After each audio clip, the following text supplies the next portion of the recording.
Welcome everyone. Today, September, what's it, 18th, I think, September 18th. We're here, we're on screen, we're here. What is going on? Of course, Mandy, I'll ask you how your weekend was, and then you can ask me how my weekend was. So, Okay, how was Amani. your weekend? Amani, you look so pained. You look so pained that we have to chit chat. Can we just be transparent? Yeah. I'm gonna spill the tea here. So before we got on the show today, I've been listening to some of our podcasts, and early on in our podcast, I think when I just started to get to know each other, we were giggly and it was like really fun. And now when we get on, we're like, let's get to we're all business. We're like, follow our LinkedIn page, follow sponsor the show. Like we've got this thing. So today, I'm like, Mighty, can we chat? Can we chit chat a little bit before Yeah. the show starts? I feel like we're all business, but now Yes. you were paid. It seemed like this was painstaking for you to talk about your week. Can you talk about, or no, I have an idea. Yes. Your birthday. Uh-huh. Your birthday was All last right. week Yes, it and you was. were gonna do something and you weren't sure. So what did you do for your birthday, Money? Okay. Okay. Also, hello to Janet. Good to see you, Janet, watching over on Facebook today. Hey, Okay, so Janet. birthday was Thursday. I had to teach. So my plan was to go teach, and then I would go to MPI, and then after I go get in and out, and then if I still had room in my belly, I'd go get some Cold Stone. So Ooh. I, I have a ritual where every time I have a student that I teach and they come to class on their birthday, I'll give them a cupcake. So Aw, what kind of Thursday, cupcake? it's their choice. Usually it's red velvet. Okay. It's from a local vendor near Cal State Fullerton campus, just because I know a lot of students will just bail on their birthday. So if you come to class, then you can get a reward. So anyway, Aw. we were in class, we were teaching, we were doing a fun music activity. This is music business class. And at the end, the student kind of left and comes back with this Starbucks. And then as soon as she walks in, the entire class starts to sing me happy birthday. And they were loud.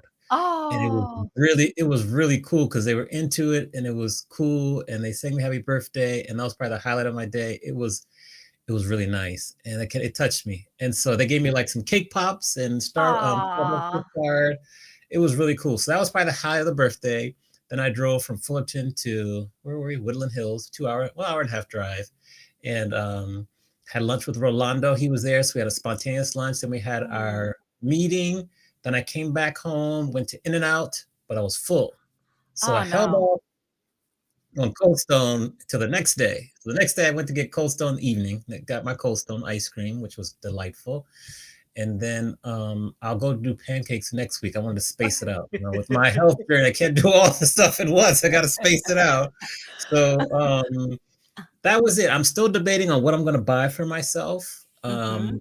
Like I bought some classes recently. Like I'm taking improv class, so I've been to 2 improv Oh. classes, and Um, Amani, I bought myself improv classes like 10 yes, years ago for my birthday, and it was fun, but I was awful at improv. So I like, how are you? Have you learned bunny bunny yet? Have you learned like bunny, bunny, bunny, bunny? Have you learned no, that we one are yet? in Bip Bop Boom or whatever. We learned Bip Bop Boom. We learned a lot of like the different little activities. It's really cool. I'm picking it up pretty quickly, and no questions. You can't ask any questions. I always have to kind of remember that. But it's cool. So that's kind of the birthday summary. And I've just been cleaning out my house and everything. That's what I've been up to. I love that. Really quick, what kind of Cold Stone, what kind of ice cream did you have for your I Friday? had our strawberry blonde. That's my favorite one. It's a mixture of strawberry with some caramel and some stuff. It's great. It's Oh, that's delightful. I have an idea of what you could buy yourself for this weekend. What's that? Some Prilosec. Like, I feel like you're gonna get heartburn from all this, like, if Well, you I was in the bathroom the next day, so I had to pay the price. But it was worth it. I'm It's still worth paying the price. But it was worth it. it's worth it. What would Jenny Perrin say? Our old guest, Jenny Perrin, our Yes, nutritionist, just drink I some know. water, Oh, do a yes, drink digestion water. walk. Yeah, do a We gotta digestion say walk, hello to drink some Vicky. water. Vicky's in the chat. Nolan. Yes, Nolan. I agree. He went to Coastal this weekend too. It's so worth it. So we got Yeah. people here watching us. Now, do you want to share anything or what do we want to do next, Mandy? Oh, Amani. Well, I want to give a shout out. I want to give a shout out to you're in so much pain. I love it. We're gonna give a shout out to the Monarch Beach, the Waldorf Astoria Monarch Beach Resort, because we went, my husband and I went there this weekend. We had a lovers trip. We took the dog and it was spectacular. It is just one of the best resorts in the world. It's always been my favorite, but we'd never brought the dog before. Luca fit in like she owned the place. She was sitting on furniture she probably shouldn't have. They had a little doggy bed for her and little dog. It's super dog friendly without feeling like skeevy dog friendly. And it Yeah. was just Yeah. beautiful. It was a great weekend. So just big shout out to that resort. They did a great job and I was really overwhelmed and impressed with them. So, oh, Round of applause. Judy, are there other sound effects in there besides the claps? Yeah. Like what else is in Hold there? on. I'll play you some. Keep talking. I'll play you some funny ones we have here. Hold on Oh, one okay. second. That's One, fun. three. That's fun. Yeah, there's some Well, fun ones we have here. Go ahead. I did see Nolan in the chat. I saw him a couple weeks ago in Tampa. And do you remember one of our shows? He said that he had a fear of public speaking, and Mhm. he gave a speech and he crushed it. I saw it live. Yeah, He crushed we it. Yeah. love it. So Yes. So we yeah, won't. We'll that's give you great. the opposite of this, Nolan. A little sad trombone. I have lots of little effects here and stuff. I'm trying to think what else I have here. Oh, this one maybe. Ew. I hate that voice. Oh, that's great. That's Yeah, it's great. all sorts of different effects here. So yeah, so there's some cool ones here. Oh, good. Music's played in. Tom Griggs has been in the building too. Good to see you, Hey, Tom Griggs, Tom. who said self-care matters. Now, I'm going to let you introduce our guest, Mandy. Yeah. I have lots of questions. I've known her for a while, so I want to hear how you introduce her. And I'm excited because we got some questions. One question related to one of Mandy's goals, which Zoe's going to help you with. Take it away. Ooh, okay. We have Zoe Moore, and I first met Zoe October 2021. We were at the MPI Thought Leadership Summit. We were both speakers. I went after her, which was very difficult because she crushes. She's a veteran of the Army. She is the founder of Grow with Zomo. She helps leaders craft diversity, equity, and inclusion programs. She developed a certificate program for DE&I. She's a mom. And every time I have a conversation with her, I learn something and I feel like I grow. And today she's going to help all of us grow. So drop your questions in the chat because we're bringing on Zoe Moore to just crush it with us today. I feel like a shoulder bounce is in due. Like, Yes, shoulder bounce. yes. You can brush it off. Yes, yes. Where's Welcome. the speaker coach that like tells you how to handle being humble in these moments when you get introduced? I'm thinking they were saying to accept the adoration, come into the arena, and just be ready to get with it. Let me So, turn on some music. Okay. okay, what music did you turn on? What is your Oh, walk-up song? And if you're walking out to go to bat at a baseball game, ah, what song was playing? there is on the movie Till, there is a Jasmine Sullivan song, and it Mhm, is Stand Up. And that song mhm. makes me cry every time I hear it. Mm. And it's just this powerful song about you can make a difference. It's like you have to do this. Like you got to keep going. You got to keep advocating for the work that you're doing and stand Really? up. Jasmine Sullivan. Oh, see now I should have told you about the song. You gonna cry? We don't want you to cry. We'll play Don't the intro a cry. little bit. There you Yeah. go. Okay, That, just for you. that that girl can sing. If you ever seen Oh yeah, Coming to America, that girl can sing. She can yeah, sing. Yes, yeah, it hits yeah. my soul. Okay. Okay, so you got a little music intro, just working it out Yes. today. My first question for you Yes. is, do you ever wish that your mom named you Gertrude? Oh Yeah, my gosh. damn it. Monty, this was my question. Darn Okay. it. Okay. Okay. Word of advice first, be careful what you tell your colleagues and your friends because Mhm, yes, Gertrude was one of the names my mom was going to name me. But she chose four names instead, or three. So Gertie uh, was the nickname, and she chose Shariga Tanae Alandra was all the names mhm. that she chose. So no, I do not wish that she would have named me Gertrude. Although I love all the Gerties and the Gertrudes out there. No qualms with your name. Right. Um, but I went from Shariga to Zoe. That's a whole journey in and of itself. But yeah, it's funny that you remember that. Okay. Yeah. Manny, since I stole your first question, I'm gonna let you have the second one. My bad. It's I'm just gonna take 2. dirty. I'm gonna take 2 from you. So, let's stay with your name. So, Mhm. Chiriga and Zoe. Yeah. Can you tell what does the name Chiriga mean, and then where did Zoe come from? Ooh, so Shariga, from what I'm told from my mom, she found it in a names book, a baby name book, but she liked the story behind it that it was Shariga was associated with a Native American tribe in like Northeast, and it literally meant, from what she read, child of poor parents. I Mm. don't know why that resonated with her. She said she liked the name. She didn't care about the meaning.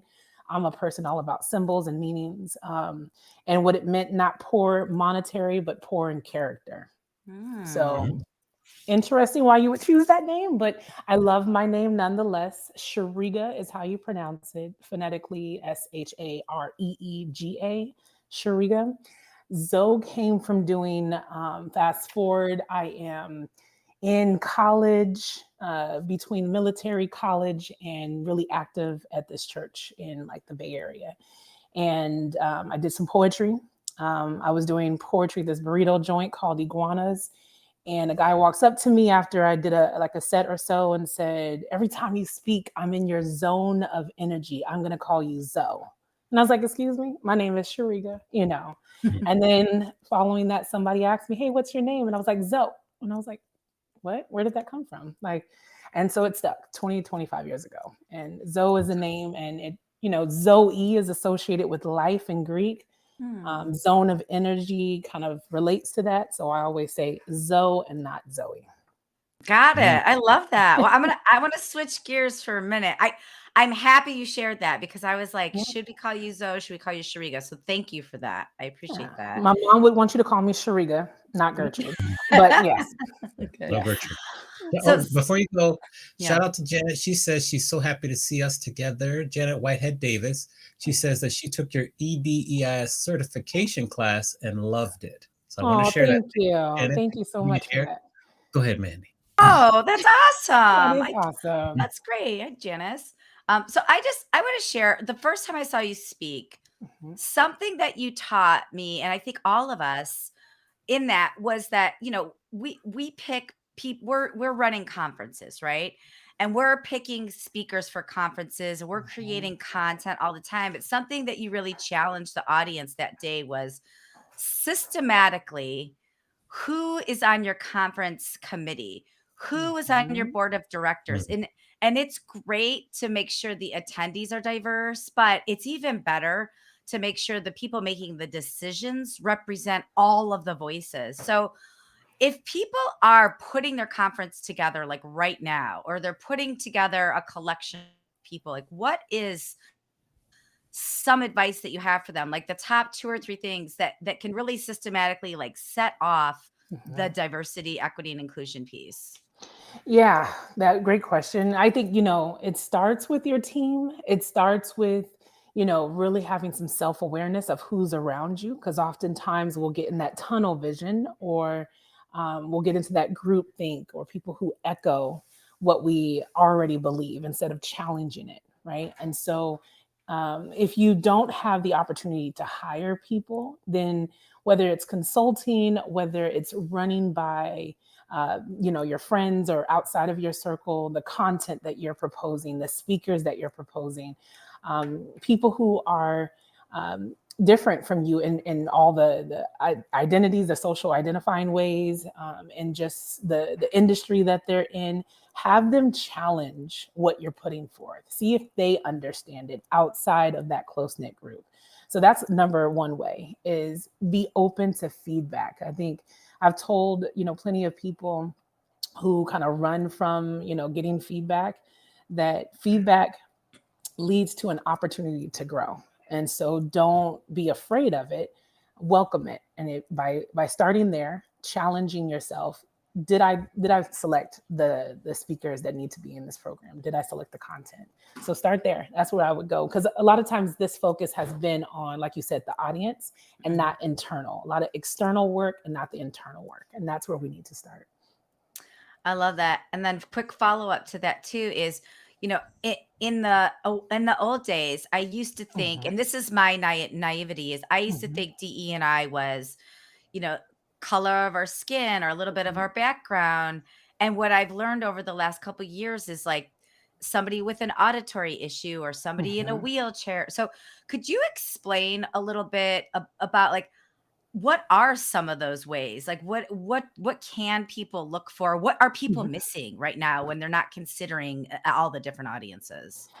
Yeah, I mean, we're all different. I think that's the fear, is that embracing our differences, like that idea of the melting pot, kind of concept that we're supposed to come together and blend together versus, say that, okay, you're deaf or you're hard of hearing, you're blind, or your language that you speak, the religion, even the way that you may be a person with disability. I'm a service disabled veteran, but it doesn't mean that I'm an ambulatory, that I cannot, or I'm immobile, that I use a wheelchair or a mobile device.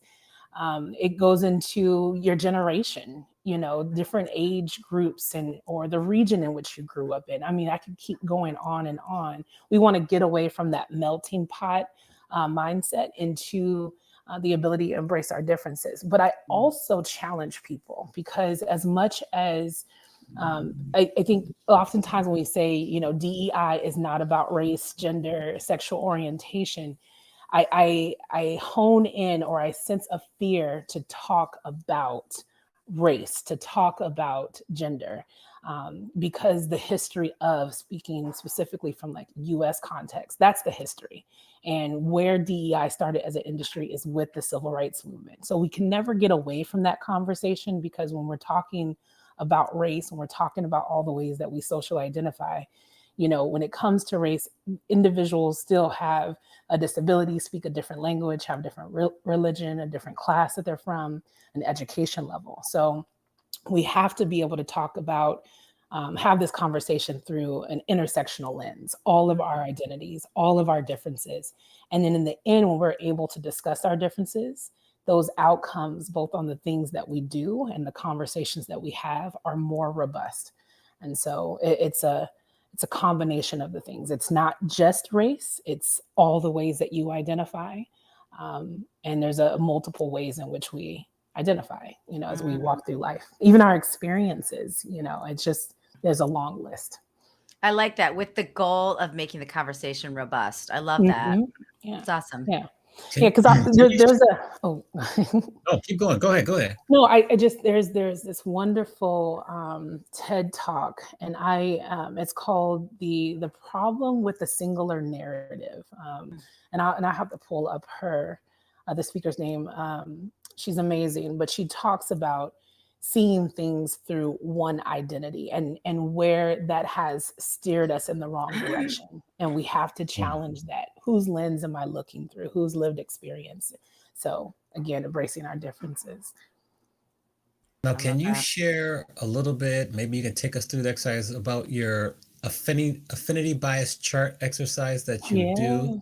And that will relate to kind of Mandy and I had some discussions Mhm. in past. I was like, Mandy, you kind of got to get some more diverse friends so you can understand some more perspectives. And I think that your exercise feeds right into that. Absolutely. That exercise seems to really resonate with a lot of people, and I tend to, as a speaker, prefer to do exercises than speak at people. And so this Mhm. particular exercise, I don't know when I started using it, but you have this chart across the top.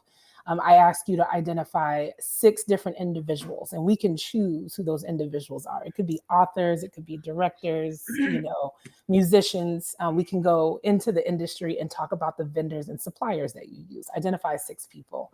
On the left-hand side, you list all the federal characteristics, the federally protected characteristics. Now, if you go back into the Civil Rights Act, 1964, and gradually until now, there are identities that had to be federally protected because they weren't able to get employed, they weren't able to get housing, things like that. So you list all these identities, and they go over gender, religion, sexual orientation, marital status, things like that.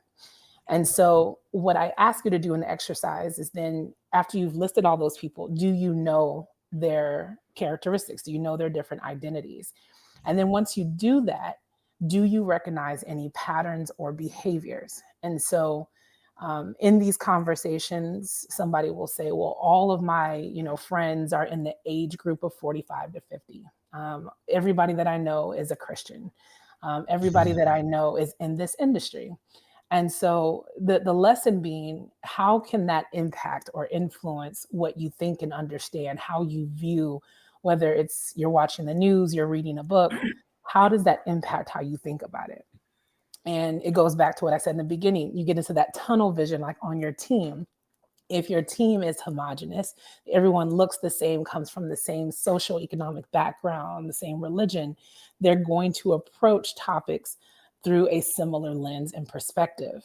And if you want to challenge yourself, if you truly want to grow, growth is uncomfortable. You have to be able to sit across from somebody who has a different view than you. So the affinity bias chart, ABC, is the elementary way to get started and say, I need to do better in surrounding myself with people who don't look like me, think like me, don't read the same books, so forth and so on. So yes, I love that exercise.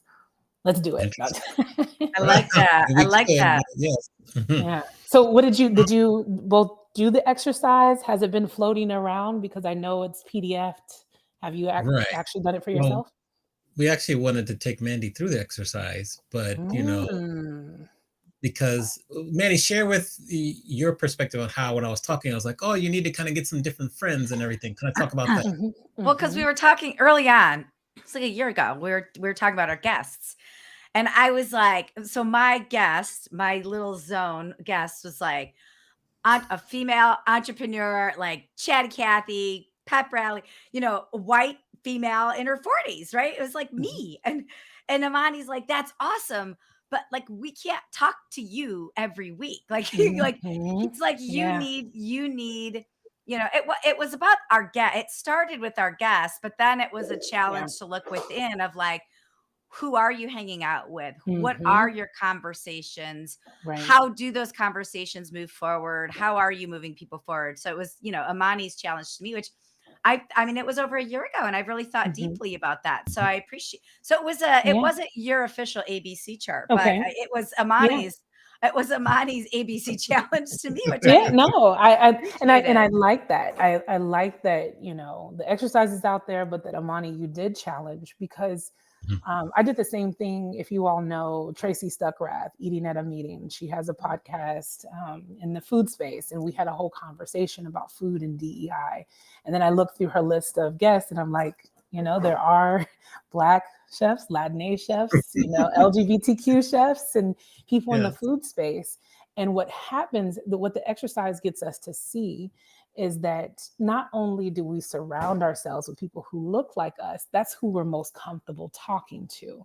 So if you have to go up to someone and your name is Mandy and someone else's name is Chigamanda, or Shariga, and you don't know how to pronounce it, that Mm, initial fright of like, oh, I don't know how to pronounce their name.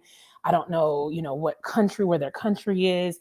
Maybe I don't know their political views. So let me go to someone who's going to make me feel comfortable, and Mhm. we run towards comfort.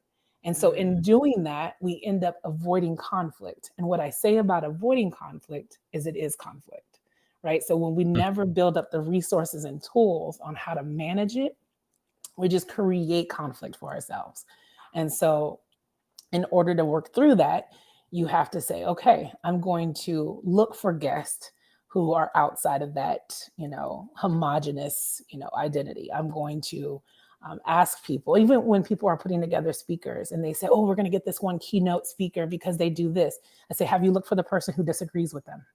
And they're like, why would mm. we do that? And I'm like, because there's somebody in the audience who disagrees with that speaker. And they're going to want to know that there's a conversation. It's supposed to be dialogue. We're supposed to engage in dialogue, not just be agreeable. Even diversity is not just about achieving agreeability in the boardroom. It's about, can people share their ideas, challenge you? And so people with different lived experiences, different identities are going to do that. They're going to challenge you. So speaking of conflict, like that I want to hang there for a second because like Mhm. if the audience, if we have people in our lives that we know that have no desire to know anybody or get to know anybody outside of what they know, in fact, they have strong opinions of people out that are not like them, right? Mhm. Or they have had some experiences with one particular group of people, and so everybody like that group is bad to them or whatever. Mhm. How do we shepherd those conversations in a productive way instead of avoiding them? How do Mhm. we create that positive tension or that conflict to maybe help other people see the other side of things? I call that learning to speak that person's language. And it's a heavy burden to carry, and I don't recommend it for everybody because, you know, it's emotionally laborious to have to convince somebody to value someone that they've excluded or have a bias towards. But if you speak that person's language, so if a person likes food, and I've done this exercise with fathers who will come up to me and they're like, I want to teach my kids, and specifically, I'm talking about one individual. I want to teach my kids how to not be biased, how to be accepting.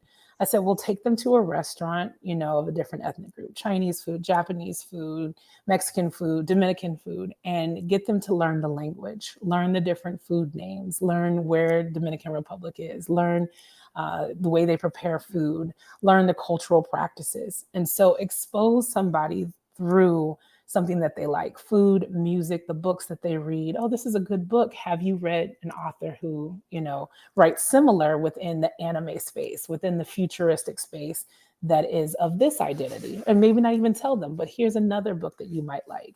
Oh, I know you watch this particular movie. Have you thought about watching, you like Friends? That's great. How about trying Living Single? you know, Mm. try. There's a whole Yeah. background story to that, but try to challenge yourself or challenge that person. And maybe not challenge is the right word to use in somebody who's actively resistant, but invite them to expose them to different ethnic groups, identities, lived experiences, and all that through the language that they speak. Great tip. Mhm. That's great Yeah. suggestion. Yeah, Thank you. absolutely. You mentioned, hold on. So I had a question. Oh, comfort. And you say people really they try to stay away from being uncomfortable. Mhm. Based on your experience, both in the military, in life, and with your work as, a DE&I expert, why do you think that's the case? Um, the bottom line, we're socialized to be that way, like those taboo conversations. I think of, don't talk about money, don't talk about your sex life, don't talk about what are the other taboo topics? There's religion, Politics. politics. Tanita Mullen and I wrote a whole article about the conversation around politics in our industry. It is Mhm. unavoidable. Hmm. Can I get that in the flashing lights? If you're dealing Hmm. with destinations, if you're engaging people, I think we found that out during the pandemic. I digress. But we are socialized to not talk about taboo topics. And in doing so, year after year after year, schooling, in the workplace, we again do not develop the tools and resources to put in our bag on how to have a conversation about something either we don't know about, something we disagree with, or even the way how to deliver, our ideas and perspective to someone. And I was having this conversation with my sister the other day. No matter what you're talking about, where you're coming from different angles, you feel tense. And it's like, oh, okay, I'm going to be prepared for the comeback, or I'm going to make sure, I'm make sure I'm preparing my next, statement. Well, you're not listening when you're doing that. But Hmm. it's we're socialized to just avoid taboo topics. And I'm built differently. I love to have those conversations. I love to Me talk about too. religion and politics, and because I want to deepen my understanding. And so, yeah, I think that is why we do it, because we're socialized, we're trained, we're programmed, however, whatever word you want to use. And again, we have to actively challenge ourselves to say, okay, I think this way. I'm a Christian. What do Muslims think? What do Buddhists think? What Mm. does the Quran say? What is the history of this, and not through, again, being careful of the lens through which you learn about something. So people will be like, oh, I watched the documentary. First question that I ask when people say they watch a documentary: who's the author? Who put it together? Who's the source? Because you have to be careful. People will give you information through their lens and not Right. through the lens of the people who embrace that religion or practice that religion. So, And then, well, my follow-up question to that in terms of being uncomfortable is that it's obvious from your career and mhm, life that you have to kind of develop and grow a growth mindset. How have mhm. you been able to do that and consistently continue to do that as you kind of continue about your career and life? Mm, I just like to avoid being boring. That's how, at its basic level, I think it's boring to not expose yourself to different foods. I live vicariously through people. Okay. So if I can't travel somewhere, then I'm finding people who have been to a place that I want to go and asking them about their experiences. But I do have advantage. My privilege is that, when I first started in the military as a reservist, I was what we call a civil affairs specialist. And that is where you train in the culture and practices of the host country. And so that came in handy. I went to Iraq twice. You learn the practices on how to, approach someone's home, how to get to know that family before you share personal information or before you ask sensitive information. And so I had to train officers on how to, again, speak the language of the people that were hosting us. And so that has just shaped me to when I talk to someone, I'm like, okay, excuse me, what did you have for breakfast? And they'll say, I had, this particular dish, this kind of sausage. And I'll be like, okay, where does that sausage? I will start digging. I go down a rabbit hole Mm. because I get really curious about, why did you choose that? Are you on a diet? Do you like meat? Do you like, when did you become a vegan? And we can have a whole conversation. I always say I can have conversation about a piece of lint because I want to know, the details. And yeah, so just avoiding, I think, we get comfortable in just knowing what we know. I have a Calvin and Hobbes cartoon that says, I don't want to know anymore. I'm good with what I know and I don't want to learn anymore. I don't want any more books. I don't want anybody to teach me anything. And that's just not me. I want to learn, and I live my life through learning and exploring, and through food, through music, through people. So yeah. Okay. So Melissa Majors is tuning in. Hi, Melissa. She Hey, says you are Melissa. fierce. Hey, She my says you favorite are fierce, person. Zoe. Choose curiosity. So yes, she's my favorite, one of our favorite people too. One of my favorite people. Yes. Thank you for chiming in, Melissa. Over Yes. to you, Mandy. Before I mean, I got a whole list, so I know, I get a whole list too. I know. I want to talk about the NASA idea panel. Mm-hmm. This is cool, right? So Yeah. you were on the NASA idea panel. What Still. is it? Oh, you still are. Okay. What Mm-hmm. is this? And then Mm-hmm. how did you get involved and what ideas are on the table? If I tell you, I might have to take you out. Oh, snap!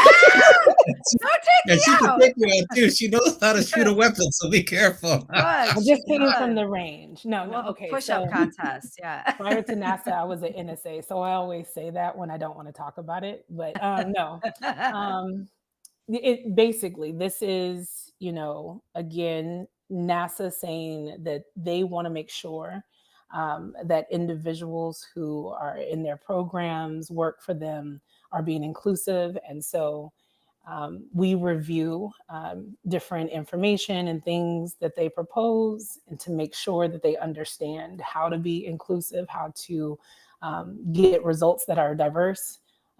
And yeah, that's about what I can say. Yeah, how about this? I have taken what I've done with them and doing with them to back to clients who have organizations who are saying, okay, who have chapters, and they say, okay, this chapter wants to get, say, like MPI, they want to get the Rise Award, they want to get this. Well, a portion of a particular proposal has to include, how are you committed to DEI, right? And so There would be the DEI committee that then reviews that portion of that application for whether it's a board role, whether it's the Rise Award, whether whatever, reviews that portion, make sure that it has the components that it needs in order to truly help the organization be committed. And so then the people who submitted that proposal get a review back that says, yeah, how are you going to make sure this is happening? How about you increase the amount of money that you invest in? How about you change your selection process for your leadership role? And they get that feedback and they have the choice to change their proposal, make it better, or drop out of the program, I love it. And so how'd you get involved? How did you get involved? Does NASA just call you one day? They slide into your DMs? Like, how'd you get involved with this? I was in the military for 12 years and worked at the NSA. No, it's an application process. It was, Okay. I got notified by another colleague that there was an opportunity. I filled out the application process. It's another consultant company that's managing it. And they're amazing. And I'm just learning so much, that I got feedback on my feedback. And so it's this opportunity to grow. And it's a mix of DEI therapy for me, but also like constantly being in DEI school, because it's, you're with some serious experts in this space and they're asking you, have you thought deeper about this particular, aspect? And yeah, so it was a selection process, and I got, notified that I was selected, and my son and I did cartwheels and ran around like That's awesome. That's awesome. Yeah, yeah. Well, yeah. and on that, one last thing. Mhm. DE&I versus DEB. So I have heard diversity, equity, and inclusion, diversity, equity, and belonging. What's the right Mhm. way to say it, and what's the difference between the two? Ooh, how much time do we have? You got 20 more minutes. You got 20 more minutes. So go ahead. Oh, okay. Let me see. In short, so the ones that I focus on that I think are interchangeable, and there's lots, like you said, you mentioned DEI, DEIB, JEDI, IDEA, all good. I use DEI or EDI. Now, I name myself a strategic EDI consultant because I put the emphasis on equity. I have this quote that I always use: when inclusion is the behavior, equity is a strategy, then diversity will be the result. And so I'm very intentional about how I use those words, right? Is that in order for something to become a behavior, it requires repetition. It requires that you have to learn and actually apply what you're learning. And then equity, you have to be, again, intentional about doing this work. It's not passive, it's not performative. And then again, the results of doing both of those combined is diversity. And so when I see people creating more acronyms, that's all good and fun. I just want to make sure that you're doing the work. What are the results? What are the outcomes of what you're doing? You can make the acronym as long as you need to, but you spend a lot of time making acronyms instead of being intentional about the work that needs to be accomplished. Now, I do have an issue with the B, and this is newer for me. Because you have to examine everything that you think about. Of course, I saw people putting on the B and I was like, oh yeah, belonging, that sounds amazing. The more and more that I read about it and digest it for myself, one, I don't want to belong to an organization. It kind of gets into this like ownership mind that the organization that I work for, I belong there. Belonging also kind of implies like a culture fit versus being a culture add. Again, embracing our differences. I'm not trying to fit in somewhere, belong somewhere where I'm accepted um, based on the in-group standard.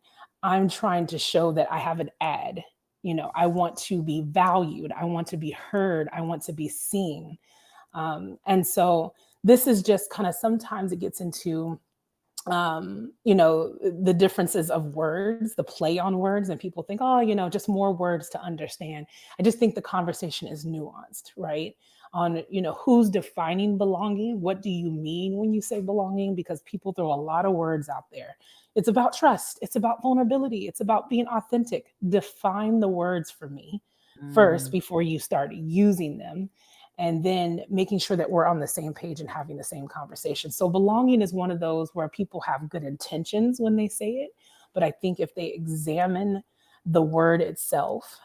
And it can result in groupthink. It can result in people not wanting to challenge the status quo because in order to belong, to be accepted, then I have to go with the flow. Versus, like I say, I'm a strategic disruptor. If I'm in the room, you can pretty much bet I'm going to ask a question about why do we do that? Mhm. What is this way? One of the classic things, one of my colleagues, my friends, my brother, Rob Leva, um, he was given the responsibility of telling me when I was with MPI Northern California chapter, maybe Zoe needs to learn how the board works.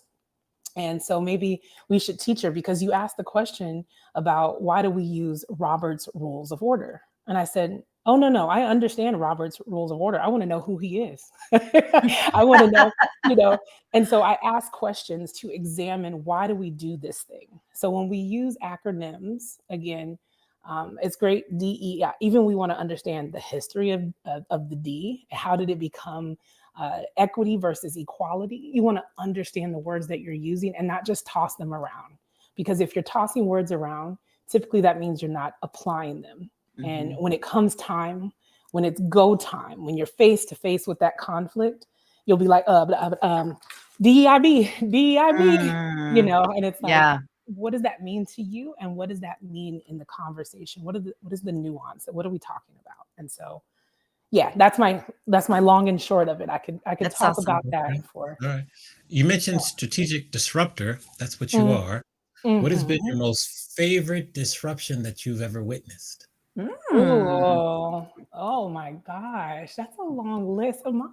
Well, give me your top 3 or 5, the top 3 or 5. 3 Oh, to the 5. top 3 or 5. I I think this fits the category. Well, they're starting to come. Okay, here they go. They're There like you a go.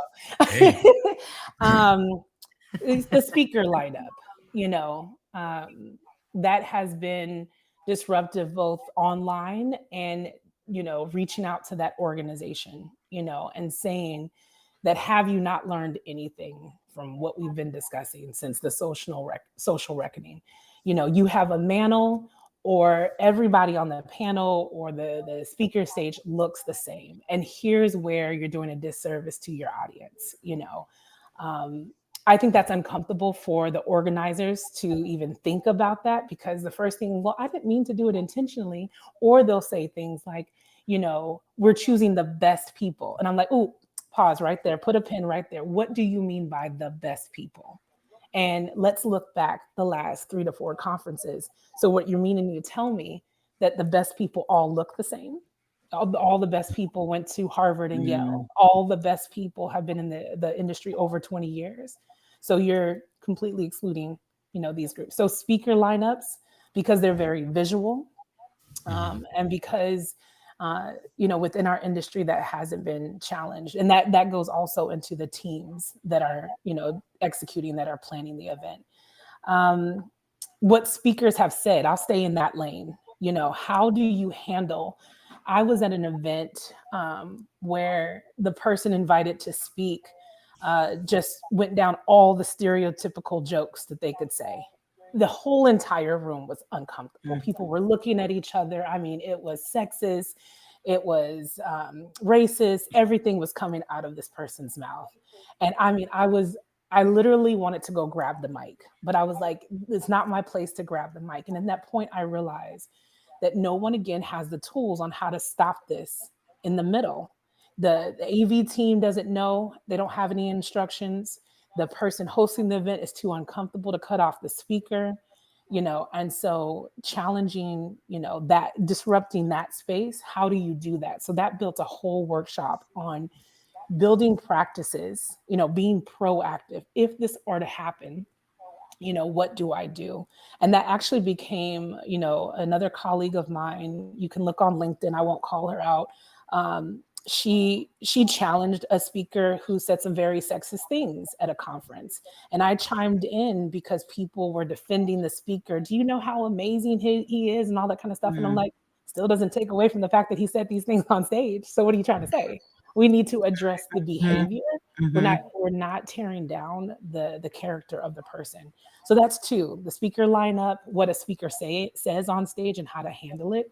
Um, and just overall, whatever boardroom, whatever, room that I'm in, I'm just asking questions just to see if we're talking about it. And that article that we wrote about politics in our industry led to a series of conversations around the destinations that we select. And I love this conversation because we're still actively having it around discriminatory laws being Mhm. passed in different destinations. Florida, to be specific, are you going to take a group to Florida whose psychological and physical um, safety is, threatened, by discriminatory laws? So yeah, I think those are the things that, you know, that I've disrupted in those spaces, to be sure, Mhm. because uh, like I said, that conversation is the most recent one, the most active. But those are three. Does that work? Three to five. Yeah, Three to five. that Yeah. works. That works. Yeah. Um, my next question, before we kind of let you turn the tables, would be, what's been the most valuable lesson you've learned from your son, Jordan? Oh, to be your own hype woman or person. Yes, that we did, and I say we because he was sitting in the front row when I did Pure Michigan. That was an amazing the Pure Michigan Governors Conference. That was an amazing opportunity. I called him out when I was on stage and all that kind of stuff. And there was a line of people that talked to me after the fact. And then what happened is we went back to the room and he was like, "Mom, let's go." And we just start jumping around the room. And he was just like, Ah, chest up, let's go, let's go. We got this. We did that. We did that. Air punches. And it was hype yourself up, allow yourself to celebrate um, and reflect on where you come from and the point that you are. And so, yes, he has taught me a lot of lessons, but that's the one that comes to mind. Okay. So, be your own hype. We all need that. We all need to be our own hype person. I love Yeah, that. That's great. absolutely. Absolutely. now we've come to the point in the show where we flip the script. So you can ask Okay. me a question, you can ask Mandy a question, any question, nothing is off limits, except if we have to take you away if you want us to answer like they do at the NSA, then that would be one of those instances. However, who do you want to ask the question to first, and what's the question? I'm gonna start with Mandy. Mandy. The Here we the go.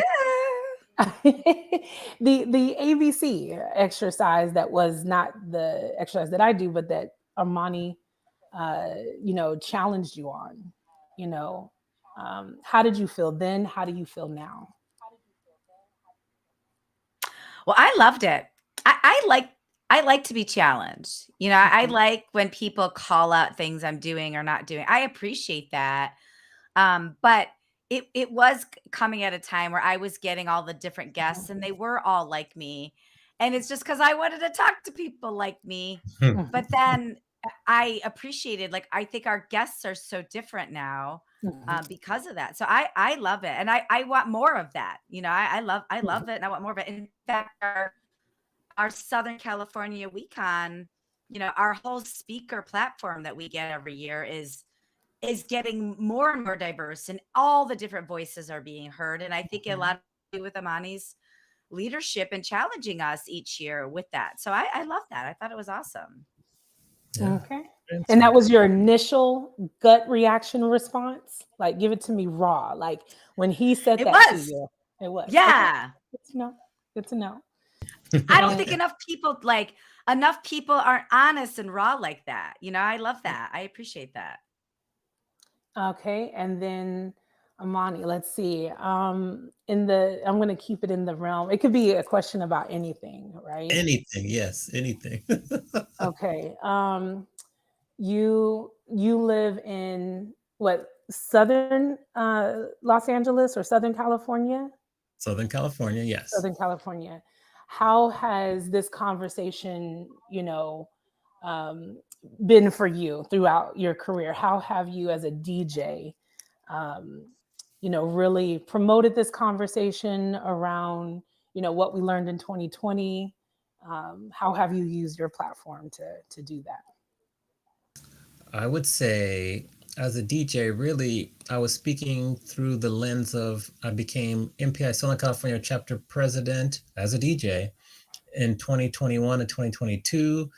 And I was very vocal about it then because we were kind of coming off of like George Floyd, and I was the first African American president of the chapter in 44 years. So thank you. 44. I 44. did I kind of spoke through it through that, and then also through my teaching. Like I teach at a school where it's primarily first generation college students, Mhm. primarily Asian, then Latin American, then white, then black. So I always try to expose them to different opportunities that they might not be exposed to normally or traditionally. And so that's kind of how I use my platform, is trying to be a voice of reason and exposing my students to different opportunities, and just always, as Mandy shared, making sure that if I'm part of any organization, we try to, when we're planning events, make sure there's like diverse people in the group selecting the speakers, and then diverse representation on the speakers if possible, and just really pushing us to think differently and to be consistent. Like it's okay to do it for one weekon, but let's continue throughout each and every event, whether it be say the industry, weekon. That's kind of how I'm using my voice and my platform to spread the knowledge there. Okay. Um, Can I ask Shelly, a combined question? you can. Shelly Oh, Basser-Gilliam's in the chat. Thank you. Oh, Good. Thank you for oh, joining. hey, yeah. Shelly. Yes. She also put out, Hey. I also wrote a book. I wrote a book and kind of added it into my book, The DJ's Mhm. Mean Business. And then my second book Mhm. is really about like kind of diversity in terms of why there are no longer any black R&B groups in existence. And that gets into some issues too. So Yes, yes, that's it a different does. topic for a different day, but that's a hot topic You there. know, I would love to do a session, the intersection of like music and history. I work with a company now that has a presentation. It's called Unexpected Atlanta. They do virtual, but they do like through the history of music, teaching you about DEI. And oh, it's amazing. Yes. Amazing. We should do Yes. That's something good. similar. That would be I great. see you, Chris, in the chat. Thank you for joining us, Chris. What was your joint question that you had for us? What has been like the biggest challenge of you all working together in different styles, delivery, lived experiences? Where have you had like a how have you Hmm. managed what conflict have you had and how did you manage that conflict? Biggest challenge. Huh. Ooh. I would say really the challenge, really, it's just logistics. I would say just Hmm. logistics in terms of like lining up all the guests and moving from because we used to do this once or twice a month. Then we Okay. shifted to weekly. So that's a logistical challenge. And then just making sure that we continue, that our guests continue to reflect diversity. That's a conscious effort. And then making sure that we're growing this show across all the social platforms, on the podcasting platforms, getting sponsorships. I think that would probably be the second challenge, which has been pretty new, is kind of monetizing the show, because we Okay. have a great audience and we also have large followings. So how do you monetize that? Those would be the two that come to mind for me. What about you, Mandy? No, I mean, it's just like any new business, right? You're growing a business, and once you get one thing down, then you've got a whole new set of challenges. And logistics is always going to be a challenge with a weekly show, right? You have a guest that can't show up, or you have a scheduling Mhm. kerfuffle. That stuff happens, right? That's just a part of it. Um, and then I think Amani and I, at the beginning, I think he and I both were like, "Well, who's doing what here?" And we were both sort of doing everything, and then we really honed in on our division of labor. And then I Mhm. think we're in a really sweet spot. Like it's really clear about who does what, but I think we're both also open to stretching a little bit Mhm. too. So, I mean, I think, and I don't even think that's a challenge. I think that's just like natural growing Mhm. pains of, running an organization, two people Mhm. running an organization together. So, and I Yeah. think we want to keep getting better. So I Yeah. think Hmm. that's a challenge too. Like we want to keep getting better. We want like this whole conversation we had at the top of the show. Like I was listening and I'm like, wait, we used to have fun at the beginning of the show. Now we're like just promoting So everything. Like let's get serious. back to Yeah. what like the reason we started this is because we loved doing these Mhm. live things together. Like, how do we do it more? So I think the challenge also is like remembering what our roots were Mhm. and why did we start this, and staying true to that. I think we Mhm. both kind of have to kick each other in the pants on that a little bit. Yeah. But Yeah. Mandy did a good job. She did a good job of bringing it Yeah. up, saying, "Hey, let's not just jump into the show. Let's kind of have a little bit of rapport, bouncing back and forth." So Mhm. that's what we talk about my birthday and everything. So that was good.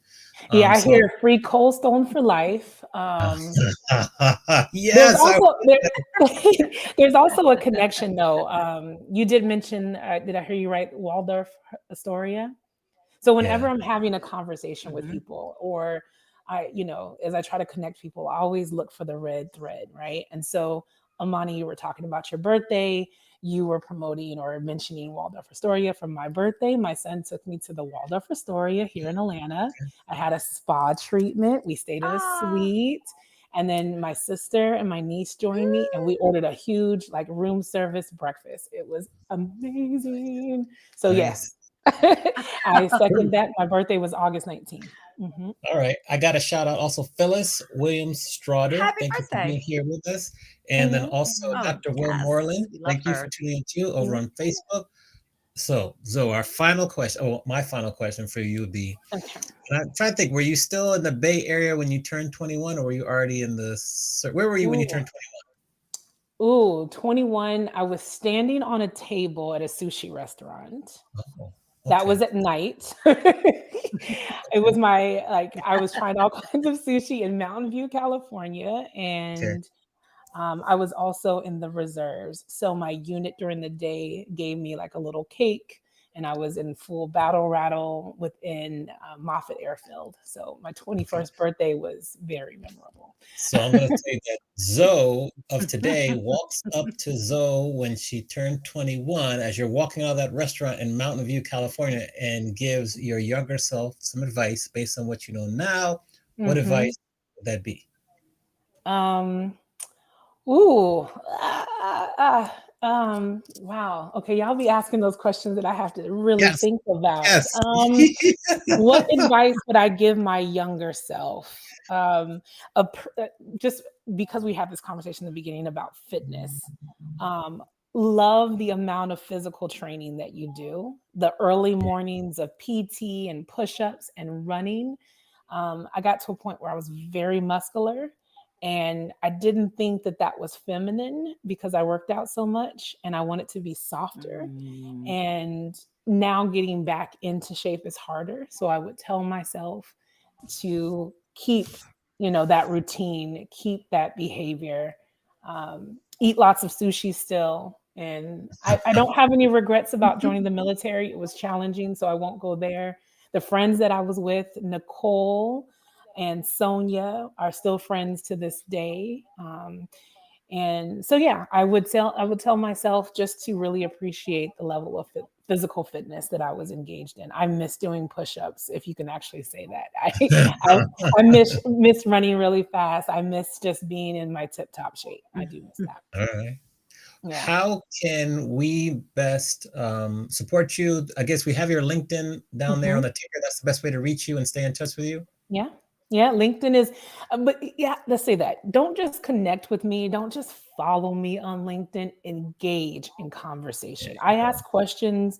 I repost articles. I tell you about authors that I like. Most recently, it's been Elizabeth Leiba.